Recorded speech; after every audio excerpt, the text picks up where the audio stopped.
এবারের বিপিএল এর নিলামে বিদেশি ক্রিকেটারদের নিয়ে ছিল না খুব একটা বেশি মাতামাতি, তবে এরই মধ্যে চমক দেখিয়েছে এক ইতালিয়ান ক্রিকেটার যাকে দলে ভিড়িয়েছে রংপুর রাইডার্স। ইতালির হয়ে খেলা বাঁহাতি ওপেনার এমিলিও গে, যাকে $10,000 দিয়ে দলে ফিরিয়েছে রংপুর রাইডার্স। এরপর থেকেই ক্রিকেট ভক্তদের একটাই প্রশ্ন, সেটা হচ্ছে কে এই এমিলিও। 25 বছর বয়সী এমিলিও জন্মগ্রহণ করেছেন ইংল্যান্ডের ব্রেডফোর্ডে, তাই তিনি যতটা না ইতালির তার চেয়ে বেশি হচ্ছে ইংল্যান্ডের। নিয়মিতই খেলে যাচ্ছেন ইংল্যান্ডের কাউন্টি ক্রিকেট।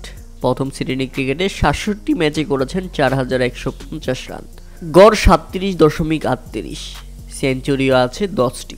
তার সর্বোচ্চ ইনিংস 261 রানের। বর্তমানে খেলছেন ইংলিশ ক্লাব ডারহামের হয়ে। এমিলিওর মায়ের পরিবার ইতালির, বাবার পরিবার গ্রেনাডার। মায়ের পরিচয়ের কারণেই তিনি ইতালির হয়ে খেলতে পারছেন। কেন ইতালির হয়ে খেলছেন সেই কারণটাও জানিয়েছেন তিনি।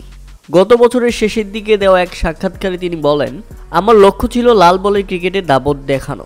ইংলিশ কাউন্টি ক্রিকেটে এখন আমি প্রতিষ্ঠিত, তাই সাদা বলের ক্রিকেটেও উন্নতি করতে চাই এখন। সে কারণেই ইতালির হয়ে খেলার সিদ্ধান্ত নিয়েছি। ইতালির হয়ে এমিলিও খেলে ফেলেছেন 7টি ম্যাচ, 4টি ওয়ানডে এবং 3টি টি-20 ম্যাচ। গত বছরের নভেম্বরে ইতালির হয়ে 4টি ওয়ানডে খেলেন, আর 4টিতেই করেন 50। এমিলিও টি-20-র অভিষেক হয়েছিল গত জুলাই। দ্বিতীয় ম্যাচেই স্কটল্যান্ডের বিপক্ষে 50 রানের ইনিংস খেলেন তিনি। ইতালির হয়ে তার 3 ম্যাচেই ছিল টি-20 বিশ্বকাপে ইউরোপ আঞ্চলিক ফাইনালের অংশ।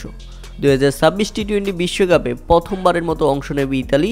বিশ্বকাপের আগে বিপিএলে নিজেকে ঝালিয়ে নেওয়ার মতো সুযোগ তাই তো লুফে নিয়েছে এমিলিও।